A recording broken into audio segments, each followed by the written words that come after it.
तो हम लोग कल थोड़ा बहुत ऑटोमेटिटी पे देखे भी थे कि व्हाट इज ऑटोमेटिक, और मैं थोड़ा सा 2 मिनट के इधर जाता हूँ कि आप लोग को बैक टू बैक थोड़ा सा रिवीजन हो जाए और उसके बाद हम लोग आगे आएंगे, कंटिन्यू करेंगे। तो जो हम लोगों ने कल स्टडी किया था कि ऑटो इम्यूनिटी, पहले तो हम लोगों ने कहा था कि इम्यूनिटी क्या है, व्हाट इज इम्यूनिटी। तो इम्यूनिटी हम लोगों ने कहा था कि ये जो इम्यूनिटी है वो हमारे जो बॉडी का डिफेंस सिस्टम किसी पर्टिकुलर एंटीजेंस के अगेंस्ट में वह प्रिवोक होता है, एक्टिवेटेड होता है। That immunity is responsible to protect from the foreign bodies या foreign pathogens, is called as immunity. लेकिन अगर मान लो कि किसी कारण से हमारे इम्यूनिटी प्रोवाइड करने के लिए बहुत सारे ऐसे सेल हैं, जैसे मान लो कि बी सेल है, टी सेल है, and that B and T cells are both the lymphocytes. और मान लो कि वो जो लिम्फोसाइट है अगर लिम्फोसाइट अपना ही जो लिम्फोसाइट है, जिसको मान लो कि हम लोग लेमन लैंग्वेज में बोलते हैं कि दैट इज द WBC, तो वो जो लिम्फोसाइट्स है it will be either B cell और टी सेल। वो जो B cell and T cell है वो रिस्पॉन्सिबल होते हैं कि हमारे सेल में इम्यूनिटी को प्रोवाइड करते हैं। बहुत सारे ऐसे सेल्स भी हैं जो हमारे सेल्स में इम्यूनिटी को प्रोवाइड करते हैं। अगर इम्यूनिटी के और वो जो इम्यूनिटी है अगर मान लो कि अगर हाइपर एक्टिवेटेड हो जाए हमारे बॉडी सिस्टम में, वो अगर हाइपर एक्टिवेटेड हो जाए, और जब हाइपर एक्टिवेटेड हो जाए तो उस कंडीशन में क्या होता है कि हमारा जो इम्यून सिस्टम है हमारे अपने ही सेल को टारगेट कर ले और अपने सेल को वह प्रॉपर्ली रिकॉग्नाइज भी नहीं कर पा रहा हो, टारगेट कर ले और उसको क्या कर दे, किल कर दे। At that instant our own B and T cells which are responsible to provide the immunity becomes fatal। हमारे सेल्स के लिए वो क्या हो जाएगा, टॉक्सिक हो जाएगा। और उस टॉक्सिक होने के वजह से क्या होगा कि मेरा सेल जो है, मेरा जो बॉडी पार्ट है, बॉडी जो है वो खुद क्या हो जाएगा, डिजीज्ड हो जाएगा, इफेक्टिव हो जाएगा। और जब वो इफेक्ट हो जाएगा तो हमारा जो सेल है वो क्या होता है, डैमेज होने लगता है। और उसको प्रोटेक्ट करने के लिए जो मेरा डिफेंस सिस्टम है, वो मेरा जो बॉडी है वह अपना एबनॉर्मल बिहेवियर करता है, दैट इज द फीवर और सिस्टमिक, मान लो कि ओडिमा हो गया या फिर होल बॉडी अगर सिस्टमिक हो जाता है या फिर लोकलाइज्ड ओडिमा हो जाता है, जिसकी वजह से यह पता चलता है कि मेरा जो बॉडी है वो क्या है, डिजीज। तो यही डिफरेंस है इम्यूनिटी और ऑटो इम्यूनिटी में। अगर हमारा ही इम्यून सिस्टम हमारे ही पर्टिकुलर सेल्स के अगेंस्ट में वो एंटीजेनिक बिहेवियर स्टार्ट कर दे, उसको वो किल करना शुरू कर दे, तो उस कंडीशन में जो मेरा बॉडी सिस्टम है, जो इम्यूनिटी है, वो क्या हो जाएगा, ऑटो इम्यून। मतलब ऑटो मीन्स खुद का, इम्यूनिटी का मतलब क्या कि वह जो अपनी इम्यूनिटी है वह अपने ही सेल को डैमेज कर दे, that is called as auto immunity. तो वही डिफिनेशन था, it is the alteration of immune system और immune response against their own cell is called as auto immunity. Property क्या है कि इम्यूनिटी, ऑटो इम्यूनिटी का, कि यह जब यह सेल अगर मान लो कि हाइपर एक्टिवेटेड हो जाए, मान लो कि एक एग्जांपल हम बता रहे हैं कि अगर आदमी घर में ही कोई सोसाइटी में आदमी जो है कोई हाइपर एक्टिवेटेड हो जाता हो, देखते हैं कि अगर घर में परिवार में भी कोई बहुत हाइपर एक्टिवेटेड हो जाता हो, तो वह जो सामने वाला जो पर्सन है जो हाइपर एक्टिवेटेड है, इतना इंटेंस होता है कि वह पता नहीं कर पाता है कि हम किसको क्या बोल रहे हैं, और उस कंडीशन में वह कुछ ऐसा स्टेप्स ले लेते हैं जो पूरे फैमिली को भुगतना पड़ता है। तो वो जो कंडीशन है, जो हाइपर एक्टिवेटेड कंडीशन है, जो अपने ही सेल्स को या अपने फैमिली मेंबर्स को रिकॉग्नाइज प्रॉपर्ली नहीं कर पा रहा हो और अपने फैमिली को डैमेज कर रहा हो, such condition is called as auto immunity, मतलब खुद को डैमेज कर लेना। तो ये चीज हमारे बी सेल और टी सेल में भी है। ये बी सेल का जो प्रोडक्शन होता है, वो जो ओरिजिन है, मान लो कि वह बोन मैरो सेल है, बोन मैरो सेल से सेल का क्या होगा, प्रोलिफरेशन होता है, प्रोडक्शन होता है, प्रोलिफरेशन होता है। वह प्रोलिफरेटेड सेल अगर वह सेम कंडीशन पर, सेम जगह पर अगर वो मैच्योर हो जाए, जैसे बी सेल का ओरिजिन हो और बी सेल में मैच्योर कर जाए, तो that cell is called as B cell. लेकिन अगर ह्यूमरल सेल्स में से अगर जो सेल है वो ओरिजिन हो और वो थाइमस में माइग्रेट होकर के मैच्योर करता हो, तो that becomes the T cell. अगर मान लो कि मैच्योरेशन के कंडीशन में, मैच्योरेशन में बहुत सारे ऐसे फैक्टर्स होते हैं जो स्टिमुलेटरी फैक्टर्स होते हैं जो रिस्पॉन्सिबल होते हैं कि वह सेल को मैच्योर करवाए। बहुत सारे ऐसे प्रोटीन्स होते हैं, बहुत सारे ऐसे एंजाइम्स होते हैं और जो जीन होता है उसका रीअरेंजमेंट होता है, पॉजिटिव सिलेक्शंस होते हैं, नेगेटिव सिलेक्शंस होते हैं। प्राइमरी जो लेवल है उसमें पॉजिटिव सिलेक्शन होता है, फिर सेकेंडरी जो सिलेक्शन उसमें नेगेटिव सिलेक्शन होता है मैच्योरेशन के लिए। पॉजिटिव सिलेक्शंस में वैसे होते हैं जो कि अपने किसी फॉरेन मॉलिक्यूल्स अगर वो टाइटली बॉन्ड करता है तो उसको क्या कर देता है, हमारा सेल एपोप्टोज कर देता है, और उसको एपोप्टोज किया तो अब जो वहां पर जो लेस बाइंडिंग इफेक्ट करता है वो डायरेक्टली थाइमस के अंदर पहुंचा दिया जाता है कि इसको अब मैच्योरेशन हो। वहां पर अगर जो लेस मैच्योर्ड फॉर्म है, जो लेस मैच्योर्ड है उसको वो एपोप्टोज कर देता है, और जो हाईली मैच्योर उसको सर्वाइव करवाता है और वो हमारे बॉडी सेल में डिफेंस सिस्टम क्रिएट करता है। That is called as the negative selection.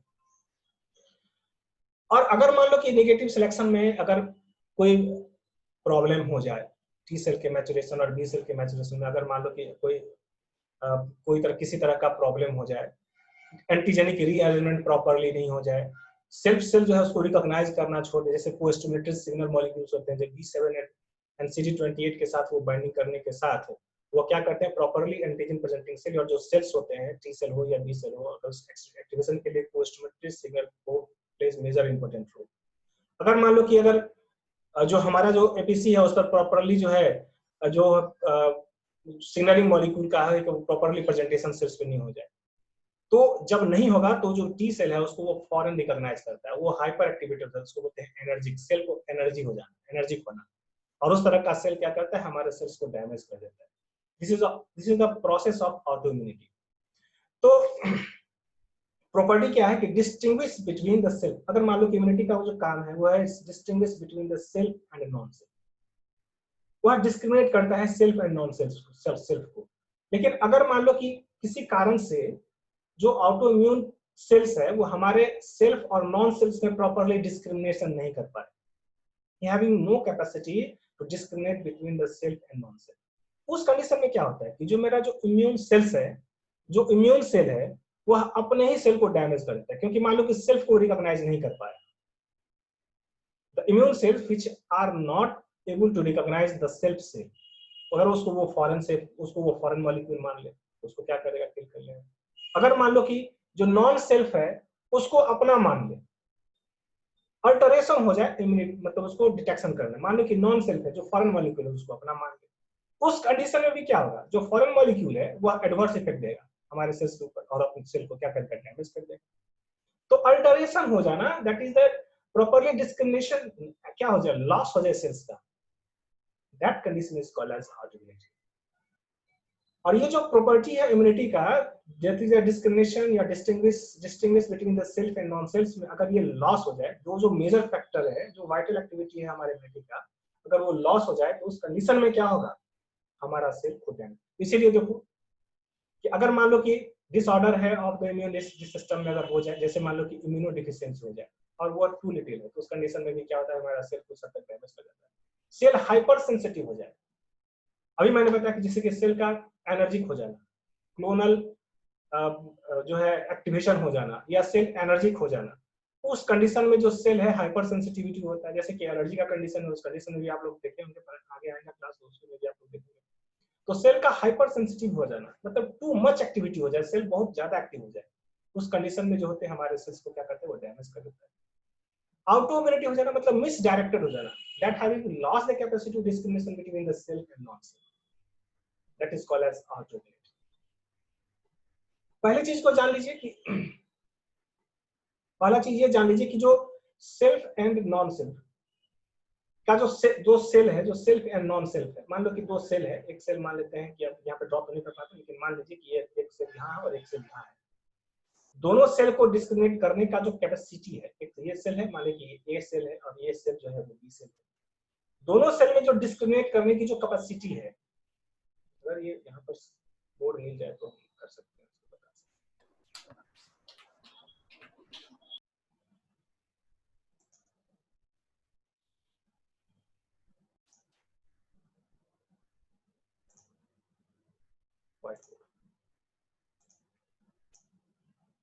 मान लो कि एक ये सेल है, ये सेल है,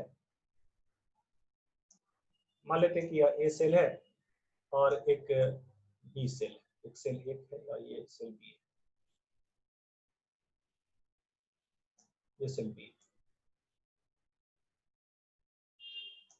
तो इस दोनों सेल्फ को डिस्क्रिमिनेट करने के लिए, मान लो कि अगर डिस्क्रिमिनेशन प्रॉपरली हो, तो जो इस डिस्क्रिमिनेशन के लिए जो प्रोसेस है उसको बोलते हैं टॉलरेंस। क्या बोलते हैं? टॉलरेंस बोलते हैं। प्रोसेस को बोलते हैं टॉलरेंस, उसको बोलते हैं tolerance.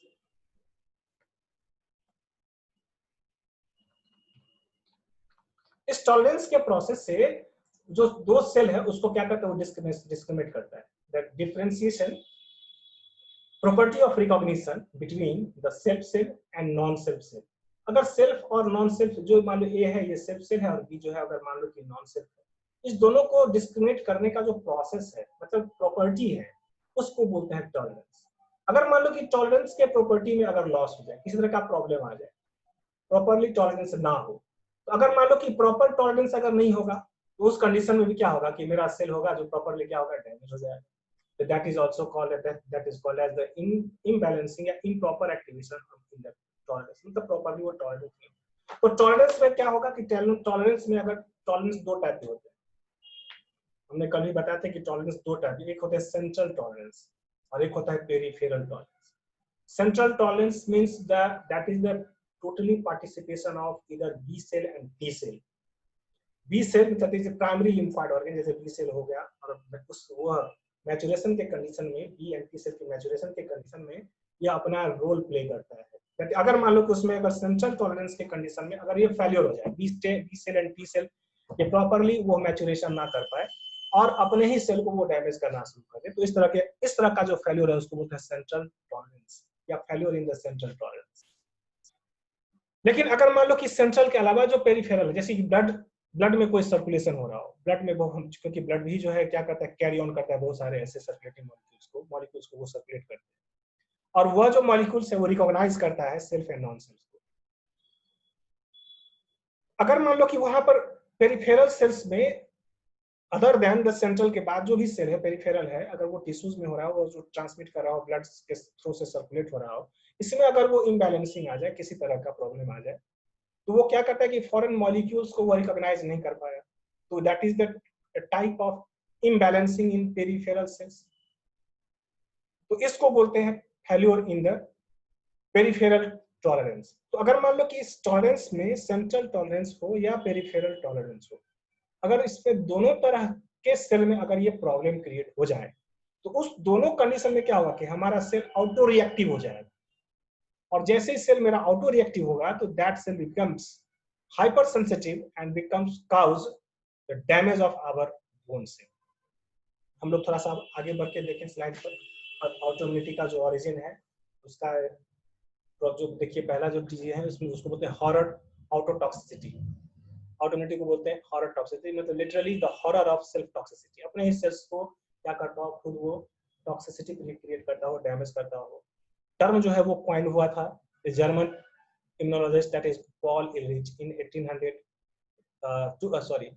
Paul Ehrlich to describe the body's innate aversion to immunological self destruction। उन्होंने यह टर्म को ऑटोइम्यूनिटी के बारे में बताया था कि एक ऐसा प्रोसेस है जो इनेट एक वर्जन है जो हमारे सेल को क्या करता है, वो डिस्ट्रक्ट कर देता है। That is a process of called as autoimmunity.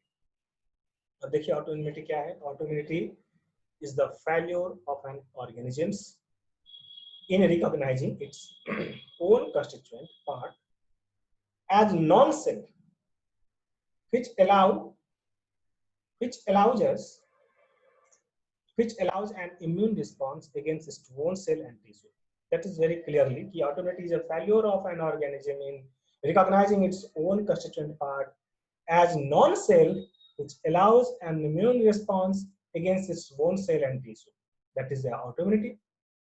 Any disease that results from such an aberrant immune response is termed as autoimmune disease। अगर कोई डिजीज हो रहा हो, कोई इस तरह का डिजीज है, any disease that result from such an aberrant immune response, immune response के aberrant behavior के वजह से अगर कोई डिजीज क्रिएट होता हो, हमारे सेल्स को डैमेज कर रहा हो, such diseases are called as autoimmune disease। Autoimmunity is often caused by lack of germ development of a target body, as such the immune response act against its own cell and tissue। तो further autoimmunity का मतलब यही है कि autoimmunity is often caused by lack of germ development of a target body and as such the immune response act against its bone cell and tissue condition is called as autoimmunity. General जो principle है observation autoimmunity का, देखिए autoimmunity results from a failure or breakdown of the mechanism normally responsible for managing self tolerance in B cell, T cell or both. अभी just हम लोगों ने बात भी किया था कि जो सेंट्रल टॉलरेंस का जो बात है, central tolerance that is the primary lymphoid organ is considered as the B cell and T cell.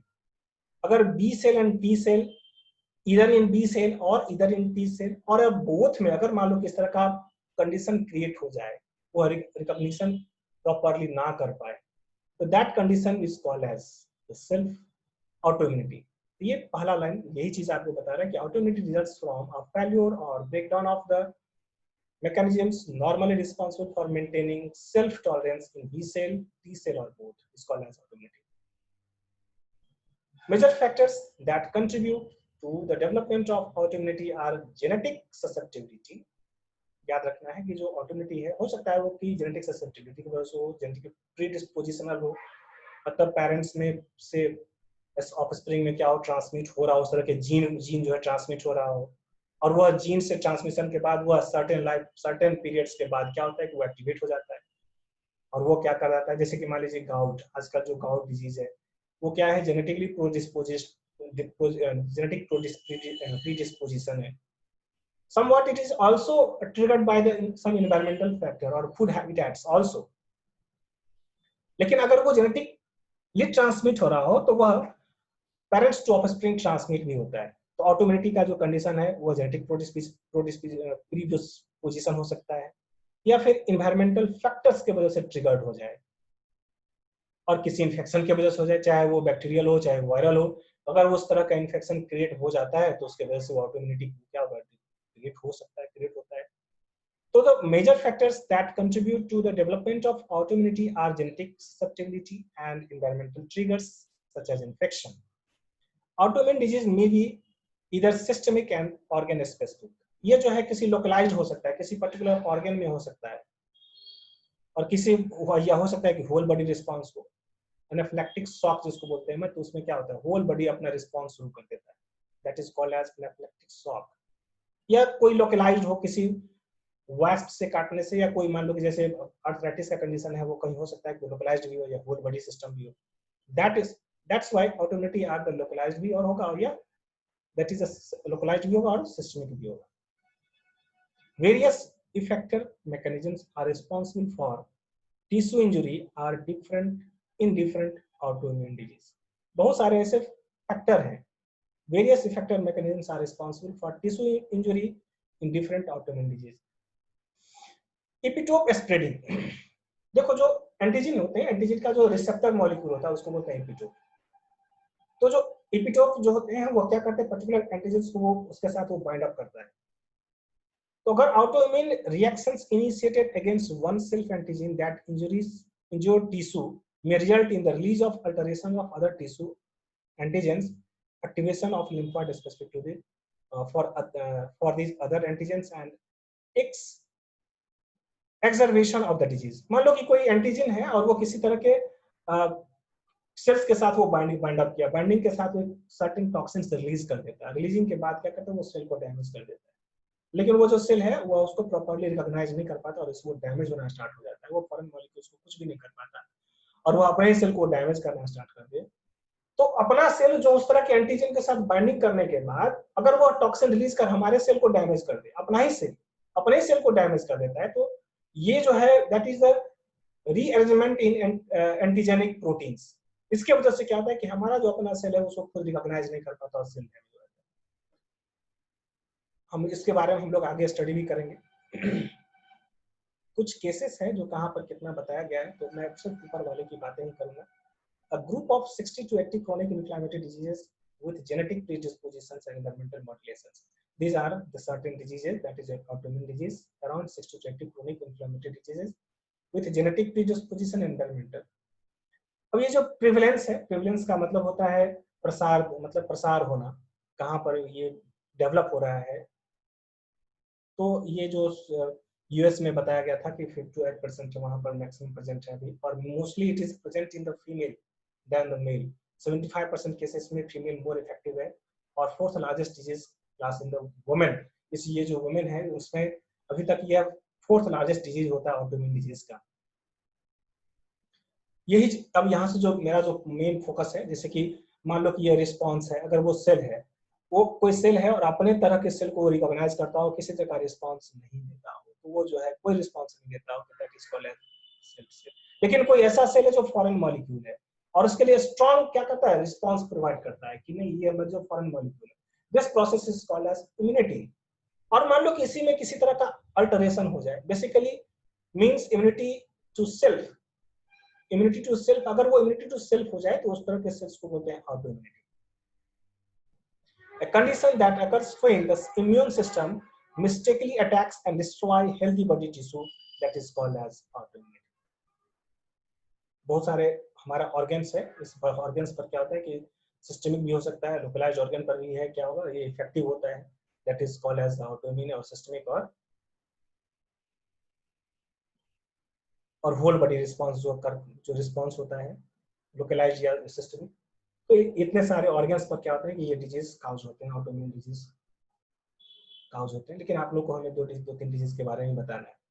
Autoimmune disease का क्लास में जो है, देखिए कि पहला जो देखिए ऑर्गन स्पेसिफिक ऑटोइम्यून डिजीज और सिस्टमिक ऑटोइम्यून डिजीज। जो ऑर्गन स्पेसिफिक है उसमें देखिए टाइप 1 डायबिटीज मेलिटस, जो स्पेसिफिक हो, किसी सेल को टारगेट कर रहा हो और वो पर्टिकुलर सेल्स को वो डैमेज करता हो, तो उस तरह की जो डिजीज है उसमें जो पहला क्लास है वो है टाइप 1 डायबिटीज मेलिटस का। सेकेंड जो है वो है गॉड-पास्चर सिंड्रोम। बताएंगे आपको गॉड-पास्चर सिंड्रोम क्या होते हैं, हमारे बॉडी सेल्स में किस पार्ट पर इफेक्टिव होते हैं, वो आगे हम देखेंगे। Multiple sclerosis, Graves disease, Hashimoto thyroiditis, autoimmune pernicious anaemia, autoimmune Addison's disease, vitiligo और मिस्थेनिया ग्रेविस। ये जो सारे डिजीज हैं वो ऑर्गन स्पेसिफिक है, और ये जो ऑटोइम्यून है वो पर्टिकुलर ऑर्गन को क्या करता है, वो डैमेज कर देता है। लेकिन जो सिस्टमिक ऑटोइम्यून डिजीज है, जो होल बॉडी को क्या करता है, वो डैमेज करता हो, उसमें पहला एग्जांपल है रूमेटॉइड आर्थराइटिस। अब ये जो मोस्ट कॉमन है हमारे सोसाइटी में भी ये दिखने को मिलता है कि जो रूमेटॉइड आर्थराइटिस है, that is a type of disease and responsible to cause a systemic inflammation of the body. पूरे होल बॉडी सिस्टम में क्या होता है, इसका इन्फ्लेमेशन होता है, that is rheumatoid arthritis. Scleroderma, ये एक स्किन का डिजीज है, जो नाम से स्पष्ट है कि स्किन पर ये इफेक्ट होता है। जो होल बॉडी क्या होते हैं, इसमें जो इसका होल बॉडी है उसमें लीजन स्टार्ट हो जाते हैं, पूरे सेल्स में से लीजन निकलना स्टार्ट हो जाते हैं। सेल का जो स्किन का जो कंडीशन है वो बहुत ज्यादा वो डेडली होने लगता है, उसमें प्रॉपर्ली डेवलपमेंट नहीं होता है, तो that is type of called scleroderma. Systemic lupus erythematosus और पोलियोमाइलिटिस या प्राइमरी सिजरन सिंड्रोम जो है, इस तरह की जो डिजीज है that is called as systemic autoimmune disease. इस तरह के डिजीज के बारे में हम लोग को जानने से पहले और भी सारी चीजें हैं जो इसको अभी हम लोग देखेंगे नहीं, इसको भी छोड़ के चलते हैं, एग्जांपल है देखिए। लेकिन जो ऑटोमेटिक का जो कंडीशन है वह या तो जेनेटिक हो सकता है, हम लोगों ने पहले पढ़ा भी है कि ये जेनेटिक होगा, तो जेनेटिक होगा तो क्या होगा, ये will transmit from parents to offspring. Gene switch क्या हो रहा है, उसको ट्रिगर कर रहा है, जीन का ट्रांसफर हो रहा है फ्रॉम पेरेंट्स टू ऑफस्प्रिंग। अगर इस तरह का कंडीशन क्रिएट हो रहा हो तो वह हो सकता है कि वो जेनेटिक हो जाए। तो जेनेटिक डिजीज में होने के लिए टाइप 1 डायबिटीज मेलिटस जो है वो भी क्या है, जेनेटिक है। गॉड-पास्चर सिंड्रोम और ग्रेव्स डिजीज भी मोस्टली देखा गया है कि ग्रेव्स डिजीज भी अगर मान लो कि पेरेंटल्स में और जीन कोई एक्सप्रेस्ड हो रहा है तो that will transferred from parents to offspring. Anaemia की कंडीशन में भी देखा गया है कि such kind of disease are also type of autoimmune type of genetic disorders. इस जेनेटिक डिसऑर्डर्स के वजह से हो रहा हो। रूमेटॉइड के लिए मैंने अभी जस्ट बतलाया भी था कि ये जो सारे फैक्टर्स हैं, ये जो सारे डिजीजेज हैं that are transmitted or heritable, that is a transfer from parents to offspring, इसको बोलते हैं जेनेटिक। हो सकता है कि हमारे पर्टिकुलर इम्यून रेगुलेशन के डिसऑर्डर्स के प्रॉब्लम्स हो जाए, हमारा सेल ऑटो रिएक्टिव हो जाए, that is the B cell और टी सेल। तो बी सेल और टी सेल अगर मान लो कि ऑटो रिएक्टिव हो जाए, एट दैट कंडीशन में जो सेल है वो हमारा जो अपना इम्यून सिस्टम है वो हमारे अपने ही सेल को डैमेज करना शुरू कर दे, तो उस तरह के कंडीशन में भी क्या होगा, वो ऑटोइम्यून डिजीज क्रिएट करेगा। या हो सकता है कि हमारा जो कोई ऐसा सेल है जो पर्टिकुलर इन्वायरमेंटल फैक्टर्स की वजह से इन्फ्लुएंस हो जाए, कोई जीन जो है वो क्या हो जाए, इन्फ्लुएंस हो जाए। और इस तरह का जब जीन का इन्फ्लुएंसिंग हो जाए तो पर्टिकुलर जो ऑर्गन है, हो सकता है पर्टिकुलर ऑर्गन हो या फिर होल बॉडी रिस्पॉन्स हो, तो इस तरह से क्या होगा कि यह it will be the genetic, it will B immune regulation, that is वो अपने यहाँ सेल से अपने ही सेल में वो फैक्टर्स इन्फ्लुएंस हो जाए, किसी वजह से हो जाए, या इन्वायरमेंटल फैक्टर्स की वजह से हो जाए, जो कोई ऐसा एंटीजन है जो हमारे सेल्स में एक बार कोई डिजीज हुआ, डिजीज होने के बाद वो पर्टिकुलर जो ऑर्गन है वो इफेक्टिव हो जाता है और रिस्पॉन्स देना स्टार्ट कर देता है। ये जो सारे कंडीशंस हैं that are comes under the process of autoimmunity. हम लोग को यह चीज याद रखना है कि it will be genetic in nature, it will be influenced by certain environmental factor or disease, or it will be created by our own cell। उसमें अगर मान लो कि एंटीजेनिक रीअरेंजमेंट का प्रॉपर्ली, जैसे मान लो कि बी सेल का मैचुरेशन और टी सेल के मैचुरेशन के कंडीशन में जो हमारे स्टिमुलेटरी फैक्टर्स होते हैं, कुछ प्रोटीन्स होते हैं, उसमें प्रॉपर्ली रीअरेंजमेंट ना हो पाए, पॉजिटिव नेगेटिव सिलेक्शंस में कुछ अबनॉर्मलिटी हो जाए, इसके वजह से मेरा जो अपना B cell and T cell है वो सेल्फ रिएक्टिव हो जाता है। और जब सेल्फ रिएक्टिव होगा तो मेरा सेल डिजीज होगा, उसको बोलेंगे इम्यून रेगुलेशन। समझ में आप लोगों को आ रहा है या नहीं आ रहा है बात? एक्सक्यूज मी सर, हाँ, सर एक क्वेश्चन पूछना था बोलो। Sir. Thyroid sir, Graves disease तो हाँ, हाइपरथायराइडिज्म बस होता है ना? वो मैं आगे आऊंगा, उसके बारे में डिस्कस करेंगे। अभी तक जो हम बताएं उसमें कोई प्रॉब्लम है तो आप बताओ। नो सर, उसमें कोई प्रॉब्लम नहीं। हाँ, तो मैं उसको बताऊंगा, वो अभी आप लोग को इतना हड़बड़ाने की आवश्यकता नहीं है, वो मैं आगे आऊंगा, मैं बताऊंगा उसको, ठीक है? Okay sir, okay. वो यस। पढ़ाना ही है मुझे, ग्रेव्स डिजीज पढ़ाना है मुझको। अब देखो कि ऑटोइम्यूनिटी एंड ट्रांसप्लांटेशन में क्या इस तरह का प्रॉब्लम है। Autoimmunity is a destructive immune response against self antigen. Once started, autoimmune disease are hard to stop। ये इस तरह का ऑटोइम्यून डिजीज है कि अगर एक बार वो स्टार्ट हो जाए तो उसको बहुत डिफिकल्टली उसको क्या क्या देता रोका जा सकता है। Severity ranges from minor to lethal. ये कंडीशन जो हो सकता है वो सीवियर हो सकता है, या माइनर से, जैसे मान लो कि एनाफिलेक्टिक शॉक के कंडीशन में पर्सन जो है होल बॉडी रिस्पांस देना स्टार्ट कर देता है। और उस कंडीशन में जब अगर होल बॉडी रिस्पांस होता है तो पर्सन बिकम्स हाइपर सेंसिटिव, जैसे एलर्जी की कंडीशन में, आजमा के कंडीशन में, बहुत सारे ऐसे रिस्पांस हो जाते हैं जो एनाफिलेक्टिक हो जाते हैं, और पर्सन क्या होते हैं कि माइनर से लीथल के कंडीशन में जाते हैं। Ehrlich predicted autoimmunity called as horror autotoxicus. हम लोगों ने अभी जस्ट हम लोगों ने नेक्स्ट स्लाइड में हम लोगों ने देखा भी। बहुत सारे ऐसे मैकेनिज्म हैं जो mechanisms hypothesized to be involved in the breakdown of tolerance। तो टॉलरेंस के प्रॉपरली ब्रेकडाउन के कंडीशन में अगर मेरा जो सेल प्रॉपरली ऑटो इम्यून हो जाए तो वो बहुत सारे फैक्टर्स हैं, देख कैसे कैसे हो सकते हैं कि कैसे मेरा जो सेल है वो ऑटो इम्यून हो जाए। तो बहुत सारे फैक्टर हैं इसमें। पहला जो देखो, फेल्योर।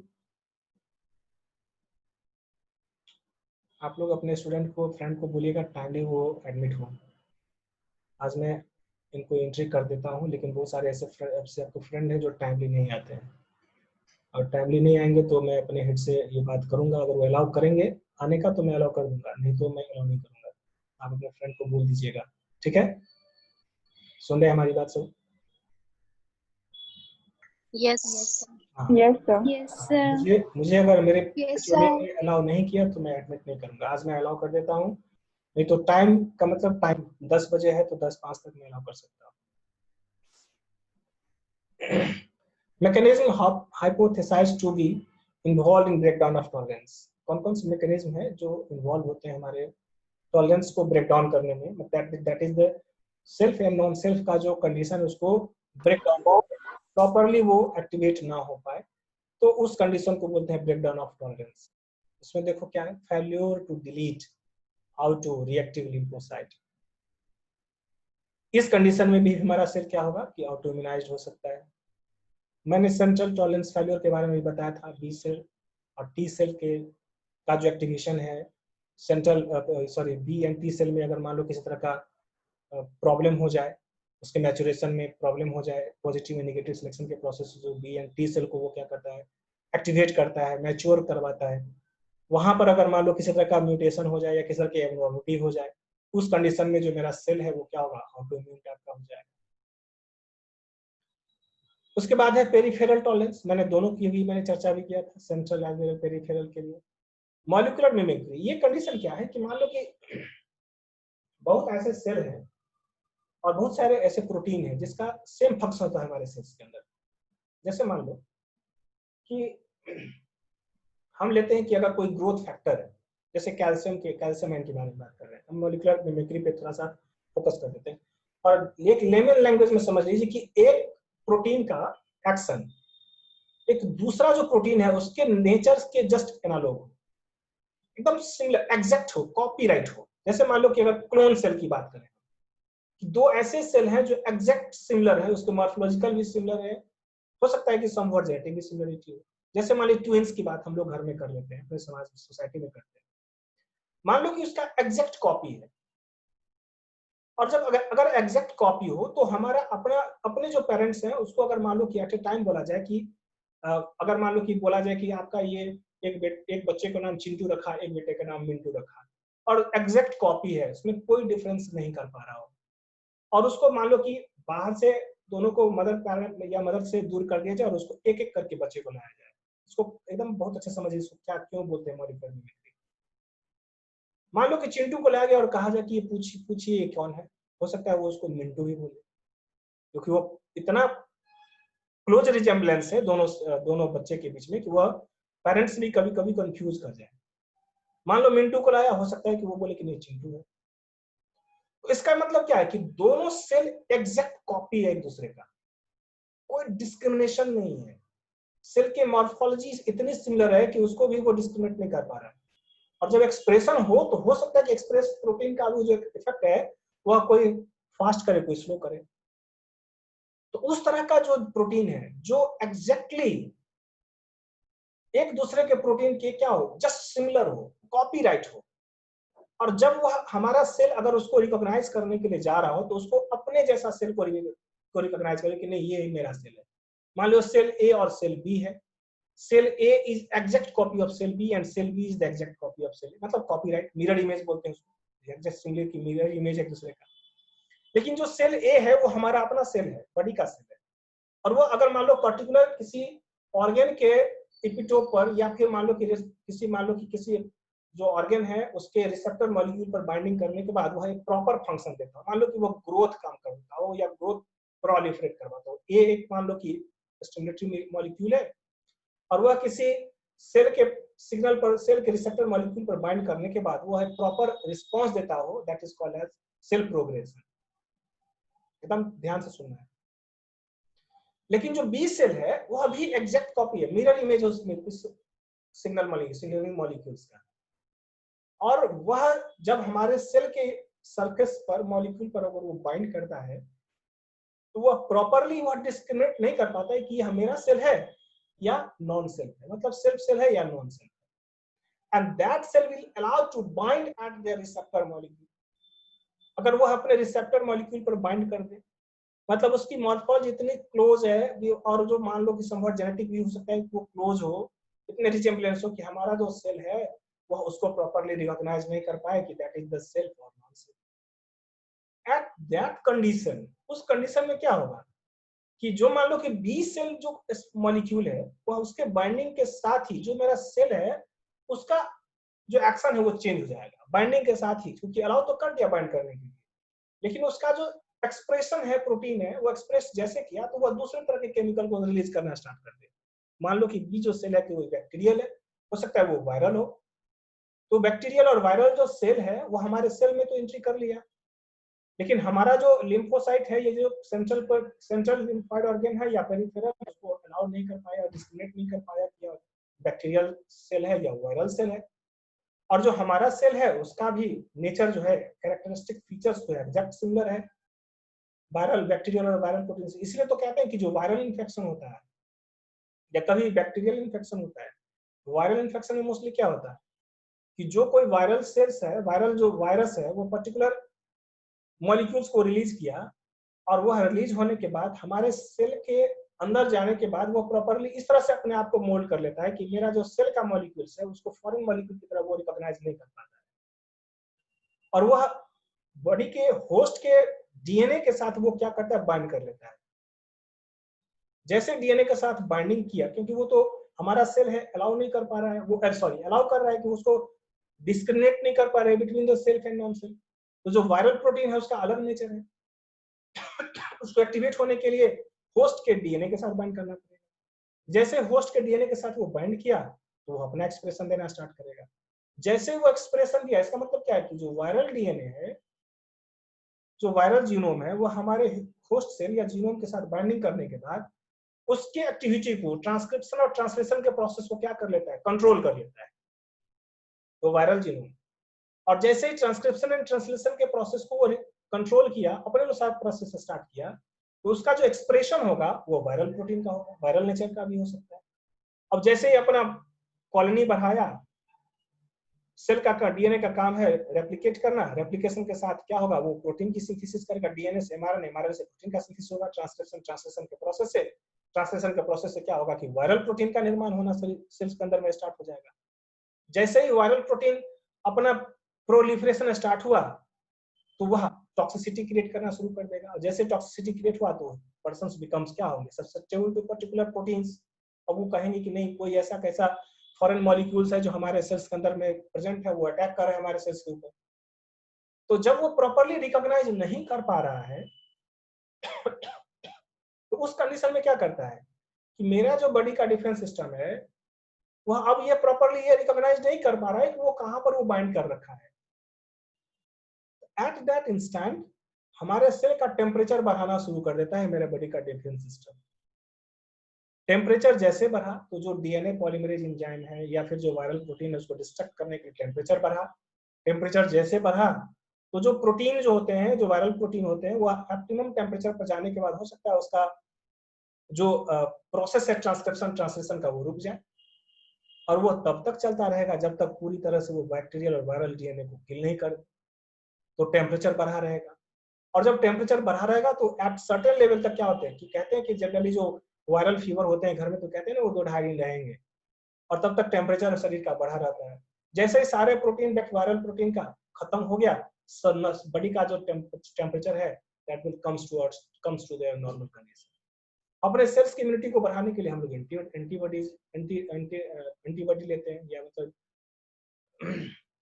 बाहर से हम लोग मेडिसिन लेते हैं ताकि हमारे सेल का एंटीबॉडी हो, रोबूस्ट हो, और वो डिफेंड करे हमारे फॉरेन मॉलिक्यूल्स के साथ इसके साथ। तो ये कहने का मतलब था कि जो मॉलिक्यूलर मिमिक्री है कि मतलब कि जो मॉलिक्यूल है वो हमारे अपने सेल और जो फॉरेन मॉलिक्यूल है वो एक जैसा ही दिखता, मास एक के इफेक्ट को तो दूसरा मॉलिक्यूल है वो मास्क कर दे। हमारे रिसेप्टर